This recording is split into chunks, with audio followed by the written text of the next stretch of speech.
Hello and welcome everyone. I congratulate you because आज हम बिल्कुल नया बैच शुरू कर रहे हैं जो कि उन बच्चों के लिए है जो बार बार मुझसे कह रहे हैं सर पहले चैप्टर से स्टार्टिंग से बिल्कुल हमें बैच दे दीजिए।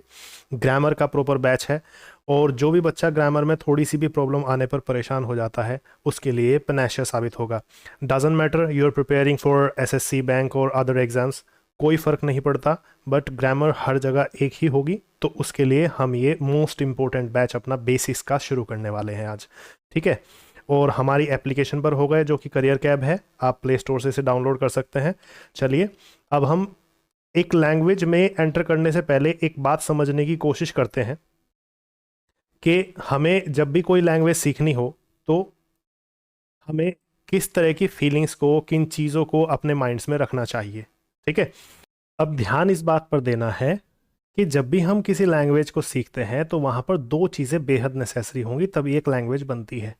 पहली, उस लैंग्वेज की ग्रामर या व्याकरण। दूसरा, उस लैंग्वेज के शब्दार्थ। इससे फ़र्क बिल्कुल नहीं पड़ता कि आप हिंदी सीख रहे हैं, इंग्लिश सीख रहे हैं, फ्रेंच सीख रहे हैं, रशियन सीख रहे हैं, कोई और भाषा सीख रहे हैं, but grammatical skills and vocabulary वाली स्किल्स ये दोनों की दोनों आपको बहुत ज़रूरी होती हैं किसी भी लैंग्वेज को बोलने के लिए या लिखने के लिए। ठीक है, अब किसी भी कॉम्पिटिटिव एग्ज़ाम को हम फॉलो करते हैं या फिर अपनी लाइफ में स्पीकिंग करना चाहते हैं तो वहाँ पर ग्रामर का अगर हमें पोर्शन देखना हो तो तुम्हें एक चीज़ खास ध्यान रखनी होगी कि ग्रामर में दो ही चीज़ें होती हैं, दो में भी बल्कि एक ही मोस्ट इंपॉर्टेंट है। सबसे पहली जो चीज़ है वो होती है वॉइस। वॉइस आपको सीखनी चाहिए किसी भी लैंग्वेज को सीखने से पहले। ठीक है, अब ये वॉइस होती क्या है, इसको तुमने एक्टिव और पैसिव के नाम से सुना होगा। ये हर लैंग्वेज में है, इससे कोई फ़र्क नहीं पड़ता कि तुम लैंग्वेज कौन सी सीख रहे हो। ठीक है, अब एक्टिव और पैसिव वॉइस के बारे में समझो थोड़ा सा। ठीक है, फिर मैं तुम्हें डिटेल नॉलेज दूंगा एक ग्रामर के बारे में कि हाँ कैसे हम इस चीज़ को मूव कर सकते हैं। देखना, अगर मैं केवल एक्टिव वॉइस की बात करूं तो ज़्यादातर स्टूडेंट्स को पता है कि एक्टिव वॉइस जब भी हम लिखते हैं या बोलते हैं तो उसमें सब्जेक्ट से वाक्य शुरू होता है, बीच में एक वर्ब आती है, देन ऑब्जेक्ट आता है और सेंटेंस फिनिश हो जाता है। कुछ एक्स्ट्रा वर्ड्स भी आ सकते हैं एंड में। और जब भी हम पैसिव वॉइस का कोई सेंटेंस बोलते हैं, है ना, तो पैसिव में हम ये जानते हैं कि सबसे पहले सेंटेंस ऑब्जेक्ट से शुरू होता है, देन कोई वर्ब आती है and after that bye plus subject के साथ या फिर बिना सब्जेक्ट के भी ये सेंटेंस फिनिश होता है। ये हमारी बहुत ऊपर ऊपर की नॉलेज है। ठीक है, इतना तो मैं चाहता हूँ कि थोड़ा सा तो प्री रिक्विसाइटली तुम्हें पता होना चाहिए कि हाँ इतना, ये जो एक्टिव वॉइस के सेंटेंस हैं ये कर्ता से शुरू होते हैं और जो पैसिव वॉइस के सेंटेंस है वो कर्म से या कार्य से शुरू होते हैं। ठीक है, ये बहुत बेसिक सी चीज़ है। अब इमेजिन करो तुम्हें कहना है कि भाई तुम्हारा रिजल्ट आ गया है, तो इसको दो तरीके से तुम सेंटेंस को कह सकते हो। इमेजिन करो मैं आता हूँ और मैं तुम्हें कहता हूँ कि एसएससी ने अपना रिजल्ट दे दिया है, तो मैं कैसे बोलूँगा कि SSC has declared, SSC has declared the result. ठीक है, अब एसएससी कह लो, आप बैंक कह लो या कुछ भी कह लो, है ना, एसएससी, बैंक, यूपीएससी, और कोई भी डिपार्टमेंट हो सकते हैं, है ना, टीचिंग के हो सकते हैं, डिफेंस के हो सकते हैं, कुछ भी हो सकता है, कोई फ़र्क नहीं पड़ता, यूनिवर्सिटी का हो सकता है। अगर आपको इसी चीज़ को ऐसे बोलना हो कि रिजल्ट आ गया है तो आपको थोड़ा सा यहाँ पर केयरफुल होना होगा, जैसे रिजल्ट हैज़ बीन डिक्लेयर्ड। ठीक है, तो हमारे दो तरीके होते हैं ना बोलने के, इन्हीं दो तरीके को हम एक्टिव पैसिव वॉइस बोलते हैं। यहाँ पर पहले सेंटेंस में जो कार्य को कर रहा है पर्सन उसको हमने पहले रखा तो ये एक्टिव वॉइस का सेंटेंस हो गया। दूसरे सेंटेंस में हमने कार्य को पहले रखा है, कार्य को करने वाला कौन है, रिजल्ट को देने वाला कौन है ये नहीं पता है। जैसे इमेजिन कीजिए आप घर पर जाते हैं अपने, और अपने घर पर जा करके आप अपनी मदर से कहते हैं क्या कि मदर आपने क्या बनाया है, तो आपकी मदर क्या कहती है कि मैंने ये चीज़ बनाई है या मैं ये चीज़ बना रही हूँ। तो वो क्या बोल रही हैं, I am preparing, I am preparing this that या फूड, कुछ भी आप कह सकते हैं। लेकिन सोचिए आपने एक क्वेश्चन ना पूछ करके पूछा कि क्या बन रहा है, तो वो आपका आंसर दे सकती है कि खाना बन रहा है या फिर चाय बन रही है या फिर ये सब्जी बन रही है। ठीक है, तो यहाँ पर अगर आपको इस सेंटेंस को इंग्लिश में बोलना पड़ जाए तो आपको कहना होगा टी इज बीइंग प्रिपेयर्ड, है ना, खाना बन रहा है या चाय बन रही है, टी इज बीइंग प्रिपेयर्ड। तो ये पैसिव वॉइस का सेंटेंस हो गया। तो इनके लिए नॉलेज की ज़रूरत हमें है, ठीक है। ये चीज़ हम टेंसेज में सीखेंगे। वॉइस के चैप्टर में सबसे ज़्यादा ज़रूरी टेंसेज ही होते हैं, सबसे पहला हिस्सा टेंसेज ही होता है वॉइस के चैप्टर का। बच्चे सोचते हैं कि टेंसेज अलग पार्ट है, वॉइस अलग पार्ट है। तो तुम्हें देखो एक चीज़ मैं क्लियर कर देता हूँ यहाँ पर। वॉइस का जो मीनिंग होता है ना, वॉइस का मीनिंग होता है आवाज़। आपके मुंह से निकलने वाली कोई भी आवाज़ तीन ही चीज़ों में आ सकती है।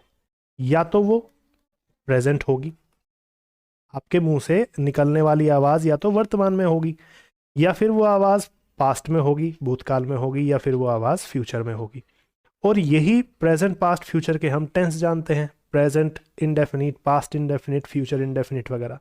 तो ये जो टेंसेज होते हैं हमारे, indefinite, continuous, perfect, perfect continuous, ये प्रेजेंट, पास्ट, फ्यूचर का ही तो पार्ट है। और प्रेजेंट, पास्ट, फ्यूचर हम अपने सेंटेंस को बोल रहे हैं। जैसे मान लीजिए खाना बन रहा है, खाना बन रहा था, या खाना बनेगा, तो आप है, था या गागी गे में किसी सेंटेंस को बोल सकते हैं। उसी को हम वॉइस कहते हैं।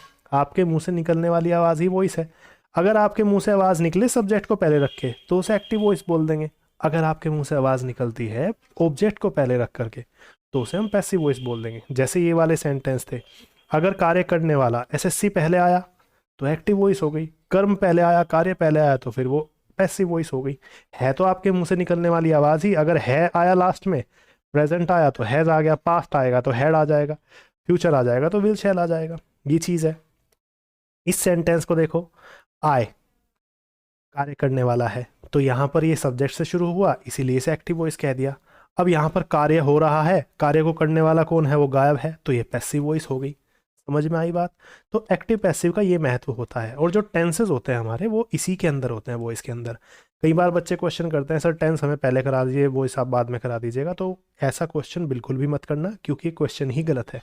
वॉइस के चैप्टर के अंदर ही टेंस होते हैं। जिस दिन मैंने तुम्हें प्रेजेंट इंडेफिनिट टेंस कराना शुरू किया, समझ लो कि मैंने तुम्हें आज से ही वॉइस का चैप्टर शुरू कर दिया, ठीक है। इसी तरह से डायरेक्ट इनडायरेक्ट का भी चैप्टर होता है दूसरा, ठीक है, उसे हम बाद में समझेंगे। बट पहले मैं तुम्हें एक बात समझाना चाहता हूँ कि कोई भी सेंटेंस फॉर्म करने के लिए, जैसे मान लो मैं एक बहुत बेसिक सा सेंटेंस लिखता हूँ, आई हैव बीन वेटिंग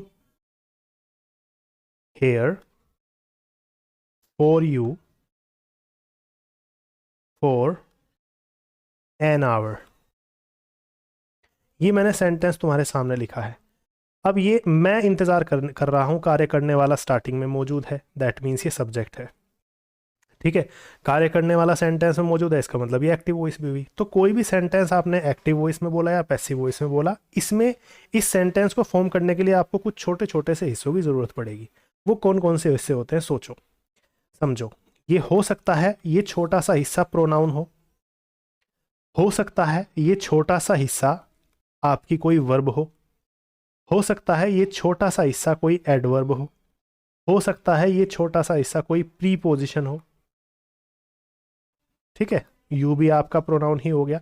हो सकता है ये छोटा सा हिस्सा आपका कोई आर्टिकल हो, ए एंड द वगैरह, ठीक है।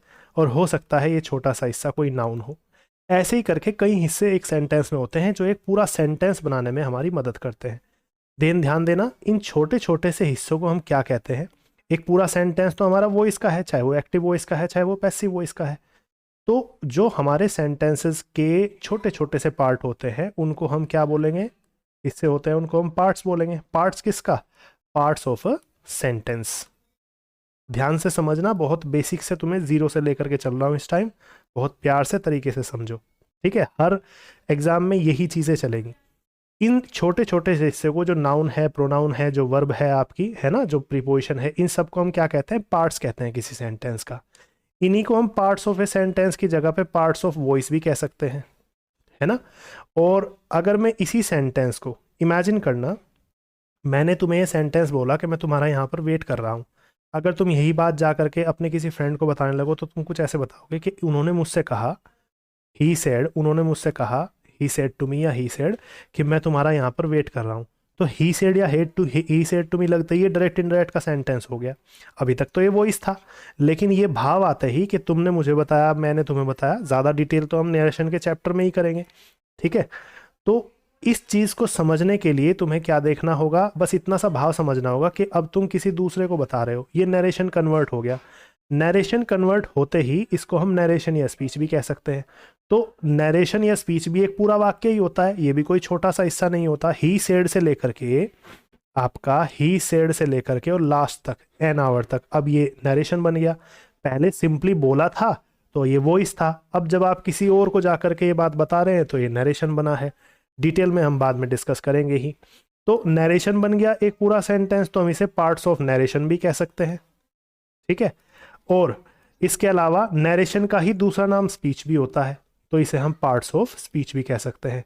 आई गारंटी कि आपने अपनी किसी भी किताब में इसे पार्ट्स ऑफ स्पीच पढ़ा होगा, तो कोई प्रॉब्लम नहीं है, आप इसे पार्ट्स ऑफ स्पीच कह करके कंटिन्यू करें।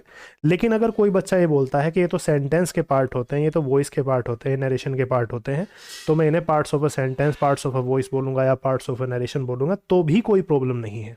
बात समझ में आई? स्पीच इसलिए कि मुंह से निकलने वाला कोई भी वर्ड स्पीच में ही आ जाता है, चाहे वो सेंटेंस बोला जाए पूरा का पूरा, चाहे वो पूरा पैसेज बोला जाए, ठीक है। तो कहने का मतलब ये है कि किसी भी लैंग्वेज की ग्रामर सीखने के लिए हमें क्या सीखना चाहिए? सबसे पहले उसके टेंसेस सीखने चाहिए, वॉइस सीखनी चाहिए।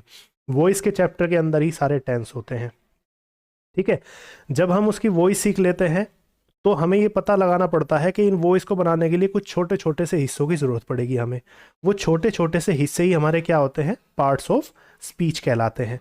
अब इन पार्ट्स ऑफ स्पीच को लेकर के मैं तुम्हें कुछ चैप्टर्स के नाम लिखवा रहा हूँ, तुम बताओ कि कौन सा सेंटेंस, कौन सा चैप्टर जो मैं लिख रहा हूँ वो तो पूरा का पूरा सेंटेंस है, और कौन सा चैप्टर केवल पार्ट है, वो पूरा सेंटेंस नहीं होता।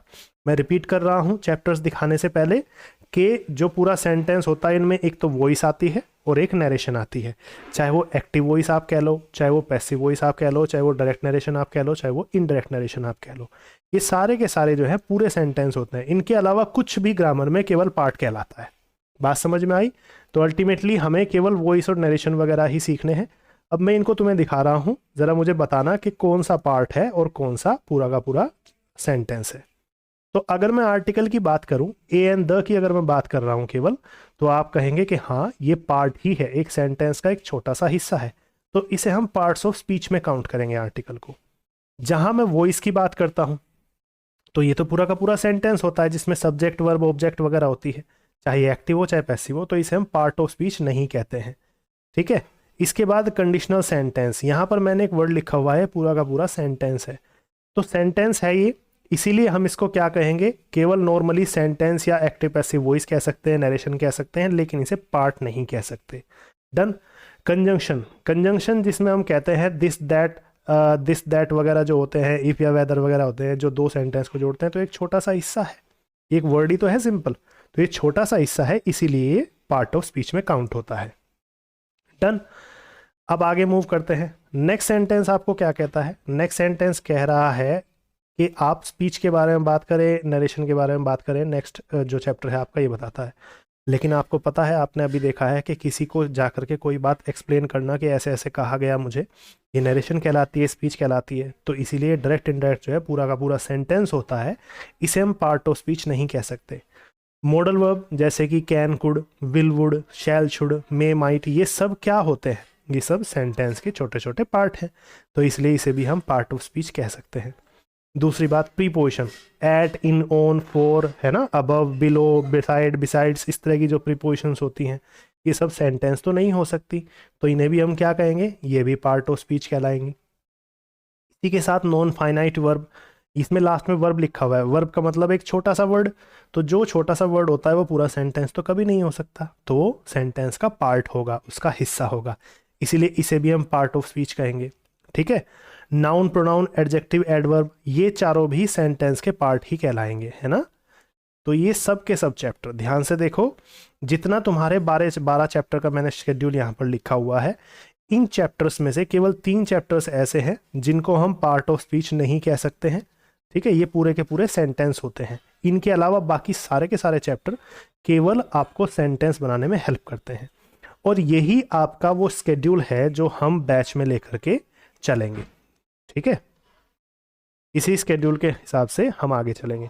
अच्छा, तुम यहाँ ध्यान दे रहे होंगे, तुमने देखा होगा कि मैंने तुम्हें बताया कि सबसे इंपॉर्टेंट चीज़ जो होती है वो वॉइस होती है या फिर टेंसेस वगैरह होते हैं। सबसे पहले इनको अच्छा करना होता है, बाद में बाकी चीज़ें होती हैं। लेकिन फिर भी मैंने अपने स्केड्यूल में पहले चैप्टर जो है आर्टिकल रखा हुआ है। वो इसीलिए है क्योंकि इंपॉर्टेंट चैप्टर तो सबसे ज़्यादा वो इसका ही है, लेकिन आर्टिकल इसलिए रखा गया है क्योंकि ये पूरी इंग्लिश लैंग्वेज का सबसे ईजी चैप्टर है, या सबसे ईजी चैप्टर्स में से एक है, इसीलिए हमने इसको सबसे पहले किया है। ऐसा होता है ना कि आप किसी नए टीचर से पढ़ रहे हैं, तो आप जब भी ऐसा कुछ करते हैं या कोई नई एक्टिविटी करते हैं तो वहाँ पर आपको जमने में थोड़ा सा समय लगता है।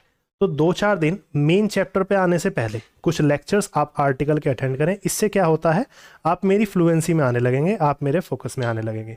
तो इससे ये बेनिफिट साफ साफ सीधा सीधा आएगा कि आप बैच में आराम से कंपैटिबल फील कर पाओगे। इसलिए आर्टिकल सबसे पहले करा रहा हूँ। सबसे ईजी है और अच्छा चैप्टर है, समझ में अच्छा आएगा। ठीक है, अच्छा वो इसके बाद में हमें कहने को तो नरेशन करना चाहिए सबसे पहले, लेकिन मैंने 2 चैप्टर ऐड किए हुए हैं बीच में, कंजंक्शन से रिलेटेड हैं दोनों के दोनों चैप्टर। कंडीशनल सेंटेंस कह लो या कंजंक्शन कह लो, इन दोनों चैप्टर में हम कंजंक्शन ही पढ़ेंगे। ये इसलिए ऐड किए हैं मैंने क्योंकि बच्चे क्या होता है पेपर में गड़बड़ कर बैठते हैं। आपको पता है जब पेपर में वॉइस चेंज करनी होती है तो हैज़ का हैज़ ही रहता है। रिपीट कर रहा हूँ मैं बात को, जब वॉइस चेंज करनी हो एक्टिव से पैसिव तो हैज़ का हैज़ ही रहता है, लेकिन जब डायरेक्ट इनडायरेक्ट नरेशन चेंज करनी हो तो हैज़ का हैड हो जाता है, और इसमें होच पोच हो जाती है रूल्स में, तो और बच्चे पेपर में गड़बड़ करके आ जाते हैं। हैज़ का हैड लगा के आ जाते हैं जहाँ पर हैज़ होना था, और जहाँ पर हैड होना था वहाँ पे हैज़ लगा के आ जाते हैं। बच्चे इस बात में कंफ्यूज होते हैं, एग्जामिनर को ये बात पता होती है, इसलिए वो दोनों तरह के ऑप्शन देता है ज़रूर। तो इनकी प्रैक्टिस आपकी अच्छी हो, माइंड में आपकी ये चीज़ें होच पोच ना हो जाए, इसलिए मैंने डायरेक्ट इनडायरेक्ट आपका थोड़ा सा आगे रखा है। एक चीज़ तुमने देखा कि यहाँ पर जो हमारा शेड्यूल है, जिस चैप्टर्स के शेड्यूल को हम लेकर के आगे बढ़ेंगे, उसमें नाउन, प्रोनाउन और एडजेक्टिव और एडवर्ब, ये 4 चैप्टर मैंने सबसे लास्ट में रखे हैं, जबकि बहुत से टीचर्स अपना शेड्यूल शुरू ही नाउन, प्रोनाउन वगैरह से करते हैं। तो इसका कारण है एक, ठीक है, इसका कारण ये है कि मेरे पास बहुत से बच्चे, ज़रूरी नहीं है कि मेरे पास बच्चे कॉम्पिटिटिव एग्ज़ाम्स की तैयारी के लिए आए, मेरे पास बच्चे स्पीकिंग के लिए भी आते हैं, और स्पीकिंग के लिए नाउन, प्रोनाउन, एडजेक्टिव, एडवर्ब तो धीरे धीरे आर्टिकल्स पढ़ते पढ़ते समझ में आ जाते हैं, लेकिन ये पहले 8 चैप्टर ऐसे होते हैं जो स्पीकिंग में आपकी बहुत हेल्प करते हैं सेंटेंस फॉर्म करने में। बाकी चारों चैप्टर्स तो धीरे धीरे हो जाते हैं। तो मैं नहीं चाहता कि किसी भी मेरे स्टूडेंट का जो मेहनत से पढ़ना चाह रहा है उसका ज़रा सा भी टाइम वेस्ट हो। हाँ, वो नाउन, प्रोनाउन, एडजेक्टिव, एडवर्ब मेरे पास ज़रूर करता है, लेकिन 8 चैप्टर करने के बाद में वो बच्चा शिफ्ट हो जाता है एडवांस बैच में। जो बच्चे मेरे पास स्पीकिंग के लिए आ रहे हैं, स्पेशली जो बच्चे चाहते हैं कि हम इंग्लिश स्पीकिंग अच्छी कर पाएँ, ठीक है, वो क्या करते हैं, वो केवल और केवल वीडियो के थ्रू, वो केवल और केवल वीडियो लेक्चर्स के थ्रू जो होता है आपका, ठीक, उसके थ्रू एडवांस लेक्चर्स में चले जाते हैं। ठीक, और जो बच्चे कॉम्पिटिटिव एग्जाम्स के लिए आते हैं मेरे पास में, वो किसके लिए आते हैं, वो आपके एडवांस बैच जो बनता है जिसमें हम प्रीवियस प्रैक्टिस सेट्स करते हैं, है ना, इनके थ्रू हम वोकैबुलरी इंप्रूव करते हैं, इनके थ्रू हम पैसेजेस इंप्रूव करते हैं, एंटोनिम, सिनोनिम सब वहीं होते हैं, हर तरह की vocabulary, spotting errors, fill in the blank सारे वहीं होते हैं, वो इस बैच में शिफ्ट होते हैं। तो जो बच्चे कॉम्पिटिटिव एग्जाम्स के हैं उनको तो ये 12 के 12 चैप्टर का स्केड्यूल फॉलो करना होता है, ठीक है, लेकिन कुछ बच्चे ऐसे होते हैं जो केवल स्पीकिंग करना चाहते हैं, तो उनको 12 चैप्टर्स करने की ज़रूरत नहीं है। ठीक है, ये बात आपको खास ध्यान रखनी है, पहले 8 चैप्टर से ही आप आगे मूव कर सकते हैं। अच्छा, कुछ चीज़ें तुम नोट कर रहे होंगे, बहुत से बच्चे कहते हैं सर आपके स्केड्यूल में वर्ब का चैप्टर नहीं है, आपके स्केड्यूल में सिंटैक्स का चैप्टर नहीं है, आपके स्केड्यूल में सिंथेसिस वगैरह का चैप्टर नहीं है ना। तो ये जो चैप्टर्स है ना, अभी मेरी सलाह है जब तक तुम मेरा स्केड्यूल फॉलो करते हो, क्योंकि बहुत बच्चे सेलेक्ट हुए हैं यार इस स्केड्यूल को फॉलो करके, हम भी कॉन्फिडेंस में इसलिए आते हैं क्योंकि बच्चे हमें बताते रहते हैं कि हाँ सर मेरा यहाँ पर सिलेक्शन हुआ, वहाँ पर सिलेक्शन हुआ है। ठीक है, तो आपको ये चैप्टर बिल्कुल नहीं देखने हैं, लेकिन जैसे ही आपका स्केड्यूल पूरा हो जाए तो आपको ये चैप्टर ज़रूर देखने हैं। कोई भी कॉम्पिटिटिव एग्जाम की बुक में आप देख सकते हो, आप देखोगे कि वर्ब का जो रूल है ये, जैसे मान लो मैं कहता हूँ, मैं आपसे कहता हूँ कि मैं दिल्ली से हूँ, तो मैं क्या कहूँगा, आई बिलोंग्स टू दिल्ली, मैं ऐसे बोल दूंगा। अब आपको ये बात समझ में आएगी, अगर कोई भी ठीक से पढ़ रहा है इस सेंटेंस को तो उसे पता होगा मैंने यहाँ पर एस गलत लगाया है। तो ये जो वर्ब आप देख रहे हो कि आई के साथ बिलोंग में एस लगेगा या केवल बिलोंग लगेगा, यही चैप्टर वर्ब है। ठीक है, वर्ब की कौन सी फॉर्म यूज़ होगी उसे ही हम वर्ब कहते हैं, और इसी को आपने कहीं पर यह भी देखा होगा कि ये सब्जेक्ट वर्ब एग्रीमेंट के नाम से भी चैप्टर आता है। ठीक है, तो वो क्या होता है, इस सब्जेक्ट के साथ वर्ब किस रूप में लगेगी वही इनके बीच का एग्रीमेंट होता है। सिंटैक्स क्या होता है, वाक्य में क्या गलती हम कर रहे हैं वही सिंटैक्स है। और सिंथेसिस क्या होता है, सेंटेंस के दो पार्ट्स को आपस में जोड़ना होता है। तो ये सारे के सारे सेंटेंस में जब भी हम आगे मूव करेंगे, इन दोनों चैप्टर को, तीनों चैप्टर को जब भी तुम देखोगे इस शेड्यूल को फॉलो करने के बाद, तो तुम्हें पता लगेगा कि मैंने ये रूल तो वहाँ करा दिया, ये रूल इस चैप्टर में हो गया, तुम महसूस करोगे कि हमारे सारे रूल कवर करा दिए गए हैं। तो ये स्केड्यूल हम फॉलो करेंगे। ठीक है, कॉम्पिटिटिव एग्जाम्स पढ़ाने वाले टीचर्स से बिल्कुल अलग ये स्केड्यूल है, और स्केड्यूल ईजी वे में हम अपनी लैंग्वेज में उतर पाएँ, स्पीकिंग का पर्पज़ भी मेरा यहाँ पर कवर होता है, ईजी वे में हम अपनी लैंग्वेज को गहराई में समझ पाएँ, इसके लिए स्केड्यूल है। ठीक है, तो पहले सबसे पहला जो हमारा चैप्टर होने वाला है वो आर्टिकल का चैप्टर होने वाला है, ये बात ध्यान देना। ठीक है, सबसे पहले हम ए एंड द का क्या यूज़ होता है, कैसे होता है, इसको समझेंगे। Done. Noun pronoun adjective adverb वगैरह कोई भी बच्चा ये सोचता है हमें तो सबसे पहले करने हैं, तो देखो रिकॉर्डेड सेक्शन में मिल जाएंगे, जा करके देख लेना, बट मैं पहले चैप्टर से यही पढ़ाऊंगा।